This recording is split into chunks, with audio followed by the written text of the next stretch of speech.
The boy lay still on the bed, his chest rising and falling in small, uneven waves. The EKG machine hummed beside him, the green line scratching across the black screen. Each beat was there, then a gap, a pause that stretched almost too long, and then the next beat stumbled back in. Dr. Elena Torres stood frozen at the sight of it. To anyone else, the pattern might look like medical code. But to her, it was more than that. It was memory. It was grief with a shape and rhythm. Her own brother, Louis, had died with that same irregular pattern burning across a screen. She was 18 then. He was 20. He had been deported only months before. No doctors had been there to save him, no EKG machine to warn them, no medicine within reach. She had watched helplessly when the phone call came, when the silence told her he was gone. Now, in the detention center, the same silence lived between the beats of this 9-year-old boy. Elena touched the boy's wrist gently, as if her hand could steady the fragile drum inside him. He opened his eyes, dark and hollow with exhaustion. He whispered his name, Mateo. The next heartbeat stumbled. Another silence. Another flood of memory. She leaned closer, whispering back in Spanish, the language her brother had taught her when she was small, Estoy aquí. I am here. But the silence pressed back at her, louder than her words. The room was cold, painted with the sharp smell of bleach. A guard leaned against the wall, arms crossed, looking at his phone. Elena knew he didn't care what the monitor said, didn't care about the boy's chest or his stuttered breaths. His job was to count bodies, not beats. But Elena cared. Too much. She had sworn to keep her emotions buried when she volunteered here, to treat patients quickly, to detach. She had promised herself she would not think of Louis. Yet with every pause of Mateo's heart, Louis came back. She saw him in flashes, laughing in the kitchen, his hand stained with salsa from the tacos they cooked together, running down the dusty street with a soccer ball, coughing late at night in the tiny apartment they shared. The EKG beeped again, long pause, too long. Doctor, a nurse said softly, but her eyes were wide. I know, Elena whispered. She wanted to scream, to shout that this wasn't just any boy. That this boy's silence was the same silence that had killed her brother. That the space between these beats carried ghosts. But her voice stayed trapped in her chest, locked with the grief she had carried for so many years. When the silence stretched again, Elena slipped into it. Her mind filled with memory, vivid and merciless.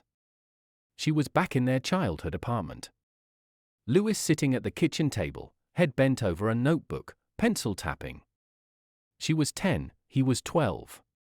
He had been teaching her multiplication, drawing boxes and numbers, patient even as she got it wrong. You'll be a doctor someday, Hermana, he had said, smiling. You'll fix people's hearts. She remembered laughing, shaking her head. I don't even like blood. He had ruffled her hair, saying, you don't have to like blood. You just have to listen. Listen. The word stabbed through her now. Because listening was all she could do. Listening to the silence between the beats. Listening to the machine that echoed her brother's death. And still, the boy's chest rose and fell, his small body trying to hold on. Elena knew she had seconds, no, less than seconds, to decide. To act. The silence stretched again. The detention center was not a hospital. It was a prison with beds. Supplies were scarce. Medicines locked away, approval required. Every request meant paperwork, signatures, time. Time Mateo did not have. Elena pressed her stethoscope harder against his chest, desperate to hear something steady, something to anchor him. Instead, there was only the stutter, the broken drum. Get me the atropine, she said to the nurse. The nurse blinked. Doctor, we'll need authorization. Now. Elena's voice cut like a blade. The guard looked up from his phone, narrowing his eyes. What's happening? Elena ignored him. She kept her focus on Mateo. His eyelids fluttered, his lips pale. She whispered again, I am here. The machine beeped once more, jagged and uneven. And in that silence, her brother's voice whispered back from memory, "You just have to listen." Elena remembered the night of Lewis's deportation. She was in college then, studying late, when the phone rang. He had been picked up by ICE. No papers, they said. No chance. They put him on a bus in the middle of the night, leaving her with nothing but an empty chair at their kitchen table. He had called her once after that, his voice breaking through the bad connection.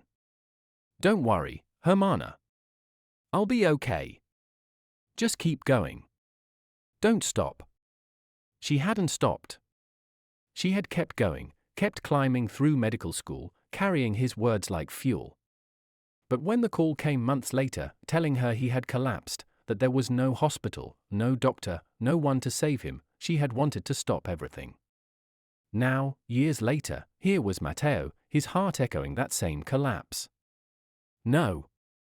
Not again. Elena's hands trembled as she reached for the syringe the nurse finally brought. She injected the medicine, her pulse racing as she watched the monitor. One beat. Silence. Another beat. The line jumped erratically, but it was still there. Still alive. "Stay with me," she whispered. Her voice cracked, but Matteo's eyes flickered open again. And in the silence that followed, she swore she heard two heartbeats layered together, his and Lewis's, surviving for just one more moment. The silence throbbed in the room, thick as smoke. The machine beeped again, shaky but alive. Matteo blinked, his lashes wet with sweat, his lips trembling. Elena leaned closer, brushing his damp hair back with a steady hand. "You're going to be okay," she said softly. "Just breathe with me." But even as she spoke, she knew the truth, the atropine was not enough. It was a patch on a broken wall. The arrhythmia was rooted deep, in his heart's wiring, a tangle of faulty sparks. He needed more, specialized treatment, monitoring, maybe surgery. All things this place would never provide. The nurse looked at her, eyes wide with silent questions. Elena shook her head quickly, signaling not to speak in front of the guard. The guard had already stepped closer, suspicion flickering across his face. "What's wrong with him?" he asked, voice low and edged. Elena kept her tone flat, professional. "He has a heart condition. He needs to be stabilized." The guard squinted at her. "He's not dying, is he?" Elena's throat tightened. The question wasn't about Matteo's life, it was about paperwork, about whether death would bring reporters, lawyers, trouble. "He'll live," she said firmly, though the machine argued with her in tiny pauses. The guard stared a moment longer, then stepped back, muttering something under his breath. Elena exhaled slowly, fighting the tremor in her chest. She glanced at the monitor again. Still erratic. Still dangerous. And in the silence between those beats, memory washed over her again. Lewis was coughing, doubled over in their uncle's small house in Mexico. Elena remembered the sound of it, sharp and ragged, like glass in his throat. She had begged him to go to a clinic, but he had shaken his head. "They won't treat me without money," he had said. She had been in the US, calling him through shaky connections, begging him to hold on. He had tried to sound calm, telling her he would be fine. But she had known. She had felt the spaces between his words, just as she now felt the spaces between Matteo's beats. The silence that follows love is the loudest sound in the world. The next morning, Matteo was still alive, but his face was pale as chalk. Elena sat by his bed, refusing to leave, though her shift had ended hours ago. Other detainees shuffled past, escorted to meals, to processing, to court hearings. Some stopped to look at the boy, their eyes soft with shared pain. A girl about Matteo's age pressed her hand briefly against the glass of the infirmary, whispering something in Spanish before a guard pulled her away. Elena heard it, though, aguanta. "Hold on." She whispered it too. "Hold on, Matteo." But in her mind, she heard Lewis. He had whispered the same word to her before they hung up that last call. Aguanta. And then silence. Elena knew what she had to do. The detention center would not give Matteo the care he needed. She would have to fight for it. She would have to use every credential, every ounce of authority she carried as a doctor. But she also knew the cost. Every request would be questioned. Every form delayed. She had seen how quickly ICE could make files disappear, how often detainees' needs were buried under excuses. She looked at Matteo's thin wrist under her fingers. His pulse fluttered weakly, like a bird trapped against glass. She couldn't let him end like Lewis. The silence stretched again. She filled it with a vow. Not this time. Never again. That afternoon, Elena found herself in a small office across from the facility's director, a man named John. His desk was clean, his tie perfect, his eyes cold. "You're asking for a transfer," he said, reading the request form she had pushed forward. "Yes," Elena said, her voice steady. "This boy needs specialized care. A hospital. Immediately." John leaned back in his chair, tapping the paper with a pen. "Do you know how many detainees come through here asking for hospitals, doctors, medication? We can't accommodate every sob story." Elena's jaw clenched. "This isn't a story. It's a life-threatening arrhythmia. He could die." John's smile was thin. "If he dies, that's unfortunate. But rules are rules. He's undocumented. He doesn't qualify for outside care unless approved by Central Command." Elena's heartbeat thundered in her ears. She wanted to reach across the desk, to shake him, to scream Lewis's name in his face. But she knew anger would only close the door faster. She swallowed hard, forcing calm. Then escalate it. "Call Central Command. I'll write the report myself. But do it now." John's eyes narrowed, studying her. "You're very passionate for a volunteer." "I'm a doctor," she said, her voice trembling only at the edges. "My oath is to save lives." The silence that followed was long, thick, suffocating. Finally, John set down his pen. "I'll consider it." Elena left the office shaking, her fists clenched. She knew what "consider it" meant. Delay. Delay until silence swallowed another child. She would not wait. That night, when the detention center grew quiet, Elena returned to the infirmary. Matteo slept fitfully, his small chest jerking with each uneven beat. She placed her hand over his, whispering softly in Spanish, "Voy a luchar por ti. I will fight for you." And in the silence between the beats, she felt her brother's hand over hers, steadying her. The next morning, Elena arrived early, her coffee untouched in her hand. The infirmary smelled of bleach and fear. Matteo lay curled on the thin mattress, his eyes half open, staring at nothing. The EKG still scratched its uneven song on the screen. The nurse greeted her with a whisper. "He got worse in the night." Elena moved quickly, listening with her stethoscope, feeling the fragile bird flutter of his pulse. Too weak. Too slow. Her stomach turned cold. She thought again of Lewis. How his voice had faded over that last phone call.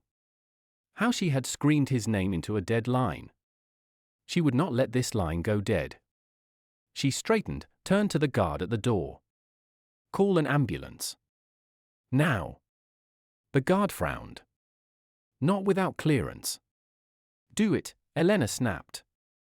Her tone was sharp enough that he flinched. But he didn't move. "Elena," the nurse whispered. "If you push too hard." But she already knew.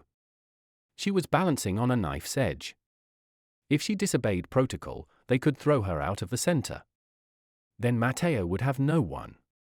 The silence between beats dragged longer. Matteo stirred, his lips forming a word.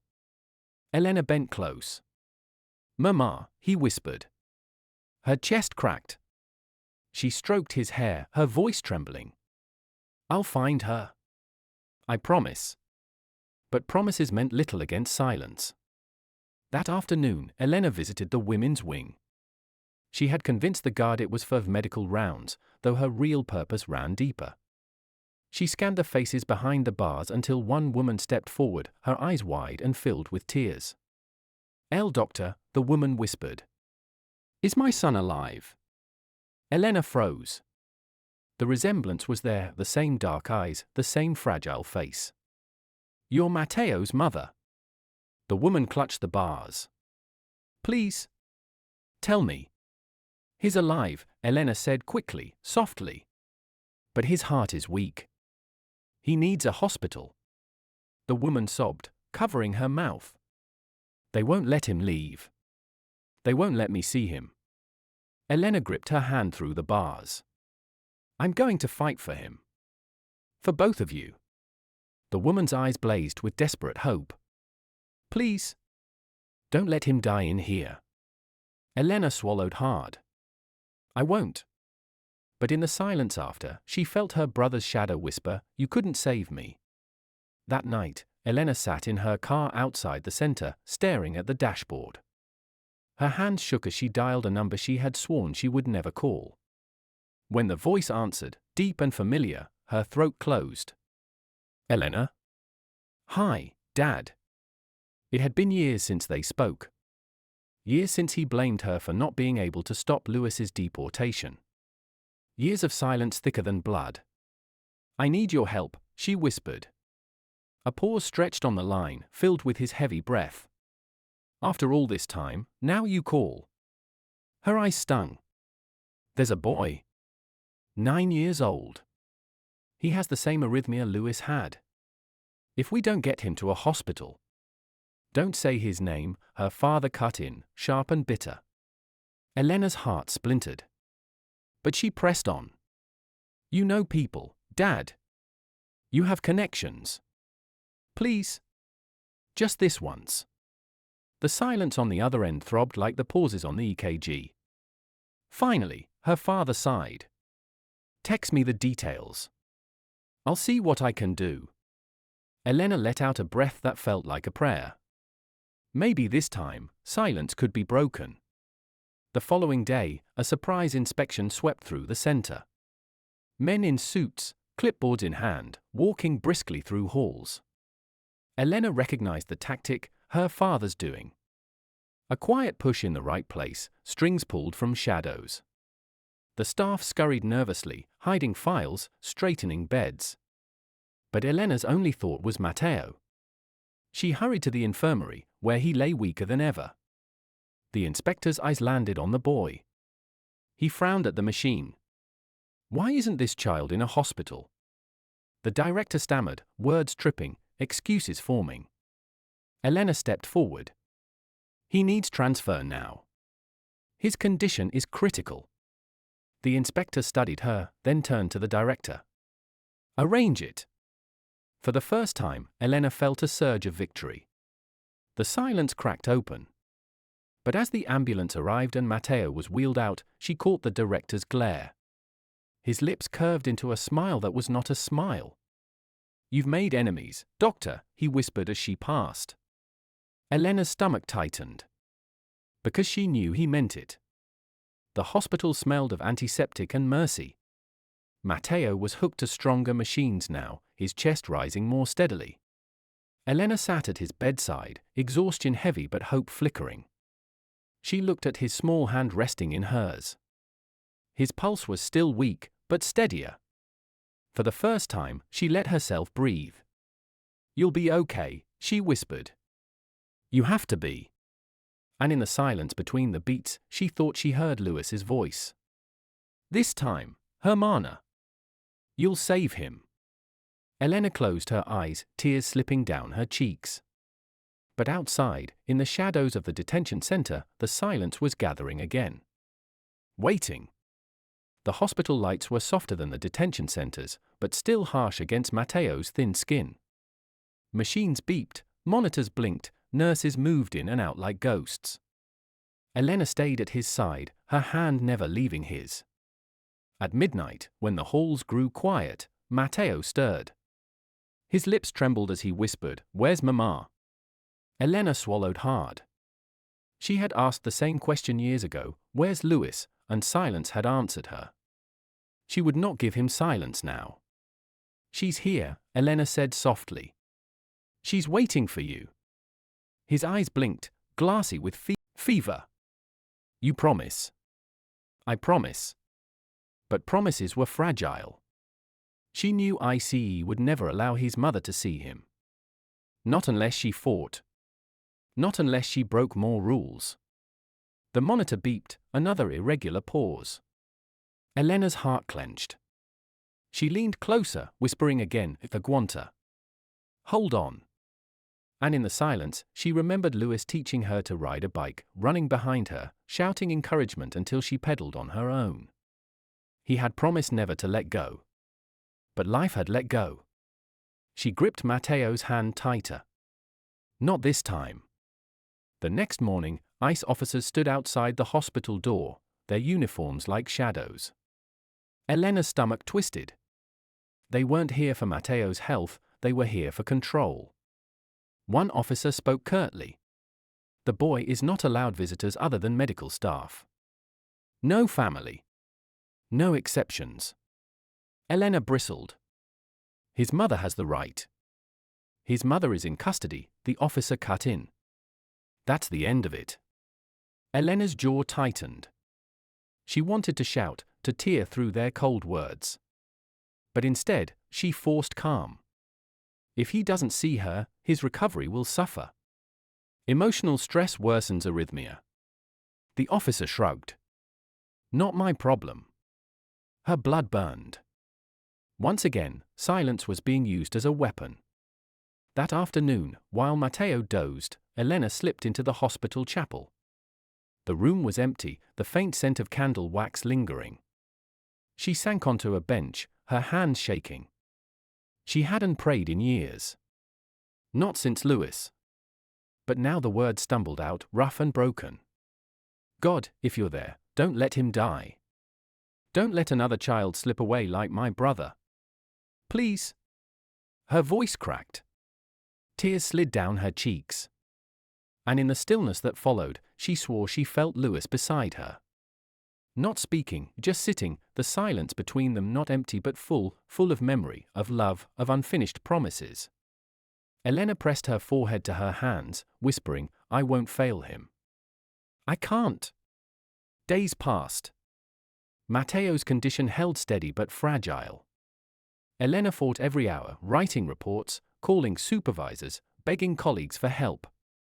She slept in chairs, ate when she remembered, lived inside the rhythm of his heartbeat. One evening, as she adjusted his blanket, Matteo's eyes fluttered open. Doctor, he whispered. Yes, Matteo. You look tired. She smiled weakly. Doctors don't get tired. He blinked slowly. You remind me of Mama. She never sleeps either. Elena's throat tightened. That's because she loves you. So do I. His lips curved faintly. Then I'll be okay. And in the pause that followed, Elena remembered Lewis saying almost the same thing to her once. If you love me, I'll be okay. But he hadn't been. She forced a smile for Matteo anyway. Yes. You will. Late that night, Elena returned to her apartment for the first time in days. The silence there was suffocating. She stared at the photographs on her wall, her medical school graduation, her first day in a white coat. And tucked into the corner, hidden behind others, a photo of her and Lewis as teenagers, arms slung around each other, both laughing. She pulled it down, holding it close. You'd tell me what to do, she whispered. You'd know how to fight them. The photo, of course, said nothing. Only silence. But inside her, determination hardened. She would get Matteo's mother to his side. She would not let ICE bury another family in silence. Even if it cost her everything. The next day, Elena found herself outside John's office again, the director of the detention center. He sat behind his desk, smug as ever. You again, he said. What now? Elena stepped forward, sliding a folder onto his desk. I'm requesting a humanitarian visit. Matteo's mother. He needs her. John opened the folder, skimmed it, and chuckled. Denied. Her blood boiled. You didn't even read it. I don't need to. You doctors think emotions heal people. They don't.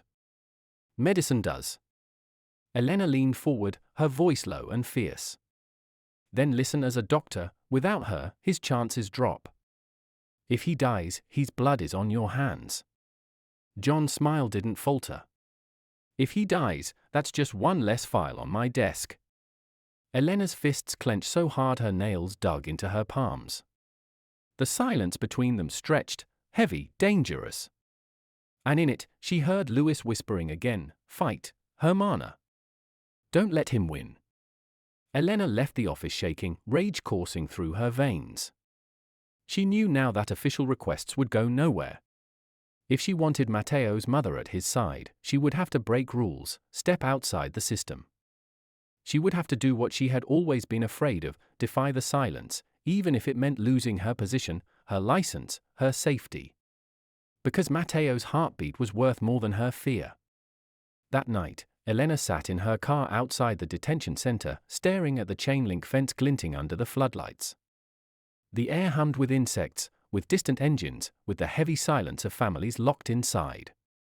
She pulled out her phone and scrolled through her contacts until she found a name she hadn't seen in years, Mark. An old classmate from medical school who now worked with a non-profit legal aid group. She hesitated, her thumb trembling over the screen. Calling him meant dragging him into danger. It meant exposing herself. But silence had killed her brother, and she would not let it kill Matteo. She pressed dial. "Elena?" His voice was warm, surprised. "It's been forever." "I need help," she whispered. "There's a boy. 9 years old. He's in ICE custody, but he's in the hospital now. He needs his mother. They won't allow it." Mark was quiet for a moment, then said, "Tell me everything." She did. Every detail, every irregular heartbeat, every refusal from John. Her voice shook, but she didn't stop. When she finished, Mark exhaled sharply. "You know this is risky, right? If ICE finds out I'm involved." "I know," she cut in. "But he'll die without her." Another pause, then his voice firmed. "Send me her name. I'll start paperwork. Maybe I can push for an emergency court order." Elena's chest loosened slightly. A crack of hope. But cracks let danger through, too. She knew the detention center would notice her moves. And John's glare still burned in her memory. 2 days later, Matteo's condition wavered again.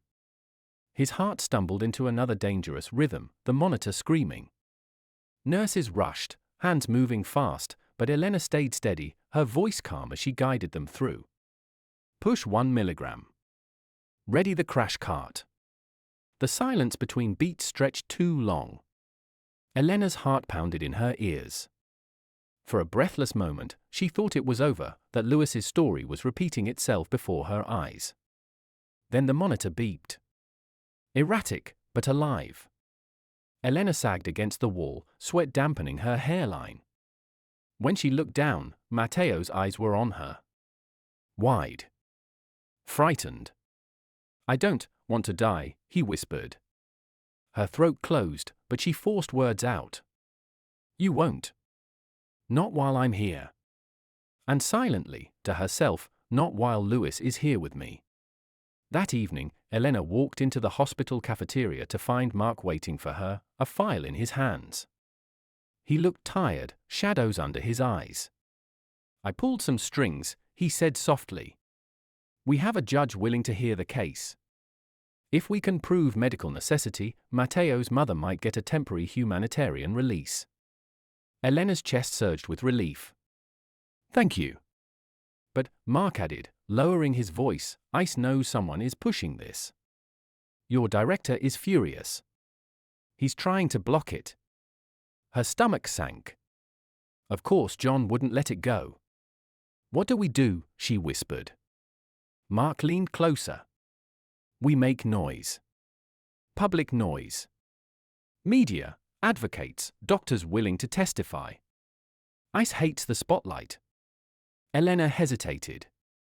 Going public meant risking her career, her safety. It meant dragging her name into headlines. But then she remembered Lewis's funeral, the way no one outside their family cared, the way silence had swallowed his story. This time, silence would not win. "Let's do it," she said. The next morning, Elena stood before a camera for the first time in her life. A reporter held a microphone, her questions sharp, her eyes hungry. "You're saying a 9-year-old boy in ICE custody is being denied access to his mother despite his critical condition?" Elena nodded, her heart racing. "Yes. His heart condition is life-threatening. Separation is worsening it. He needs her by his side. Now." Her words echoed in the hospital courtyard. Cameras flashed. Voices buzzed. When the interview ended, her phone lit up with messages, some supportive, some hateful, some threatening.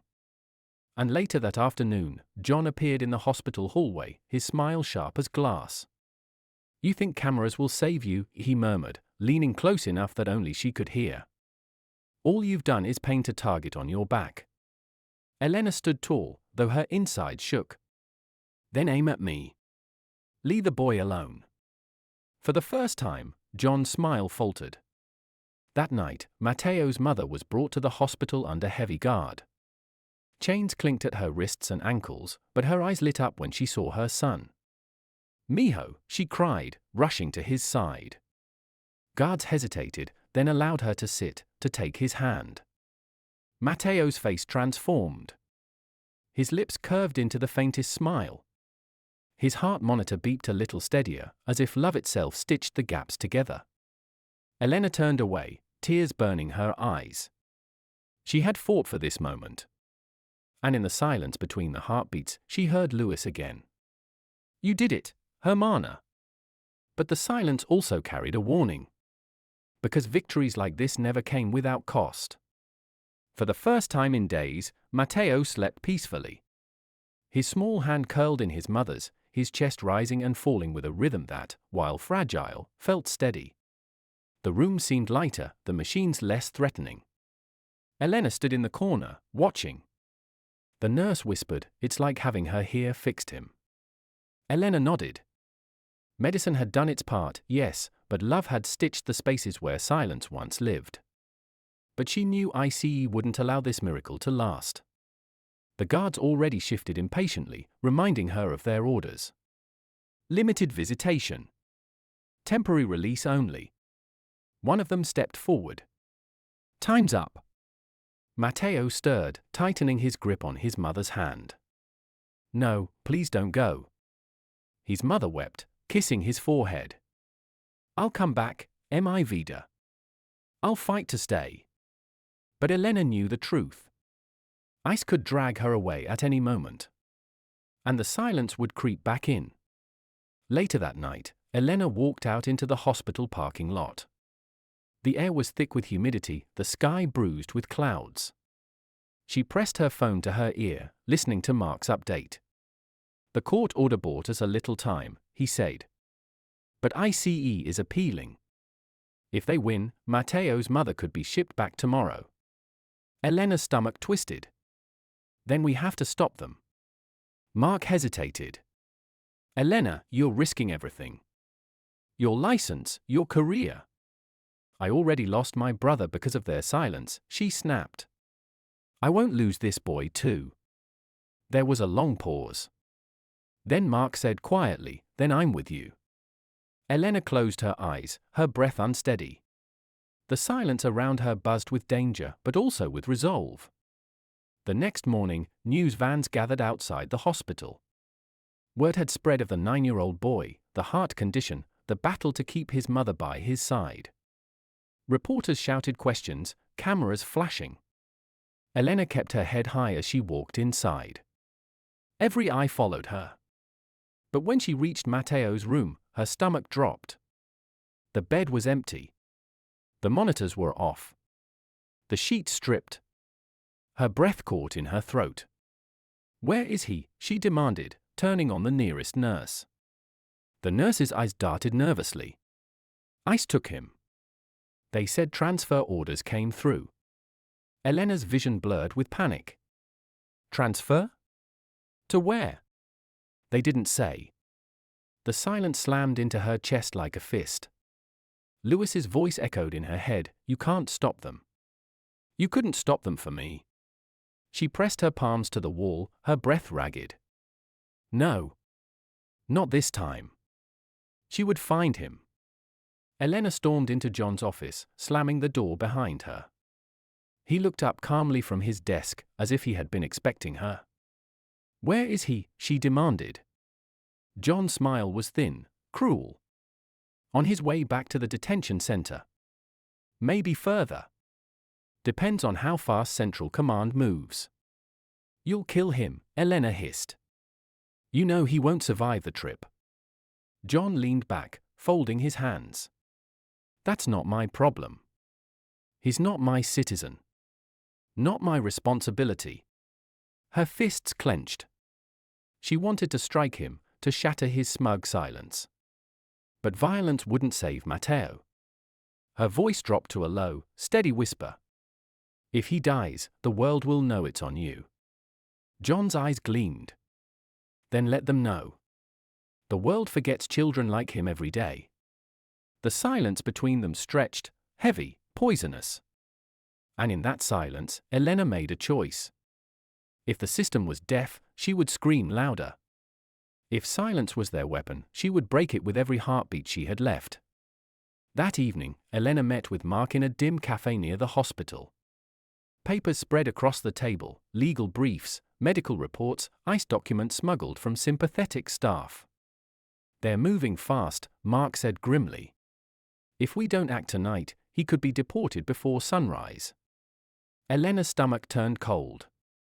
The same way Lewis had been swept away in the dark, silent hours of night. "What do we do?" she whispered. Mark hesitated. "There's only one option left. We take this public at the highest level. A press conference. Medical testimony. We call out ICE by name." Elena's chest tightened. "That will destroy me." Mark looked at her hard. "Maybe. But it might save him." The silence that followed was long. Elena's pulse echoed in her ears. Then she whispered, "Set it up." The press conference was chaos. Reporters crowded the steps of the courthouse, microphones thrust forward, cameras buzzing.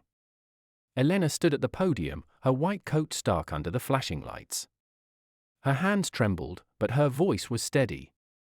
"My name is Dr. Elena Torres. I am a cardiologist. I treated a 9-year-old boy named Matteo, currently in ICE custody. He suffers from a rare and life-threatening arrhythmia. Without proper care and the presence of his mother, he will die." Gasps rippled through the crowd. Reporters shouted questions. Cameras zoomed. Elena raised her voice, cutting through the noise. "I lost my brother to the same condition after he was deported. I will not stand by and let silence kill another child. This is not politics. This is life and death." The silence that followed was electric, charged, full of eyes and ears that could no longer ignore. But somewhere in the shadows, Elena knew John was watching. Waiting. And silence had teeth. The press conference changed everything. Headlines erupted across the country, "Doctor fights ICE for dying child." Social media carried Matteo's name far beyond the detention center's walls. Protesters gathered outside the hospital with signs, chanting for his release. Inside, Elena sat by his bed once more, exhaustion etched deep into her face. Matteo stirred, his small voice cracking. "Why are they shouting?" "They're shouting for you," Elena whispered. "They want you safe." His lips curved faintly. "They sound like angels." Elena's throat ached, but she smiled. "Yes. Angels." And in the silence that followed, she felt Lewis smiling too. Under mounting pressure, ICE folded.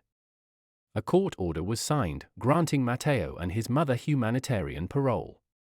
They would be released into the care of relatives while he underwent treatment. When Elena heard the news, her legs nearly gave out. She clutched the edge of the hospital bed, her eyes brimming. You're free, she whispered to Matteo's mother. Both of you.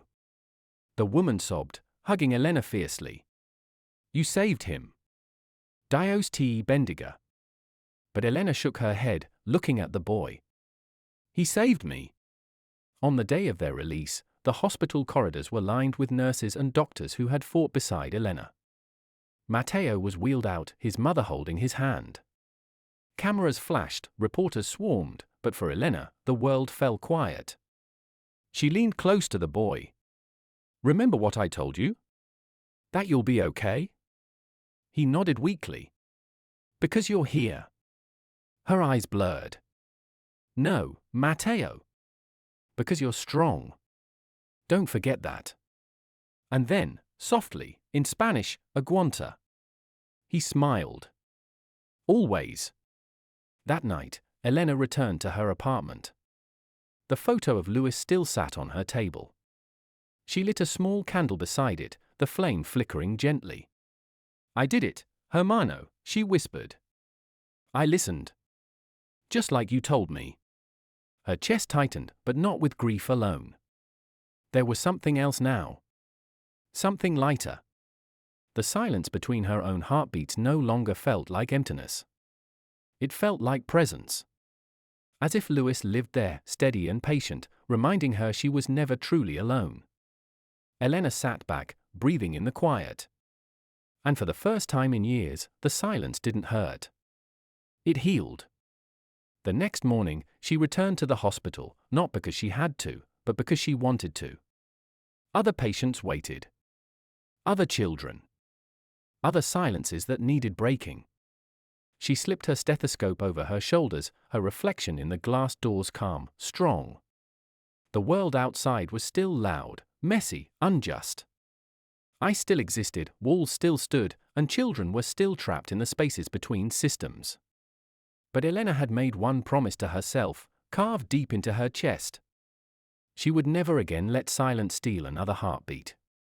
And somewhere, in the rhythm of her own pulse, Luis's voice echoed softly, lovingly. I'm proud of you, Hermana. Elena smiled through her tears. The silence answered back, not with emptiness, but with peace. The end.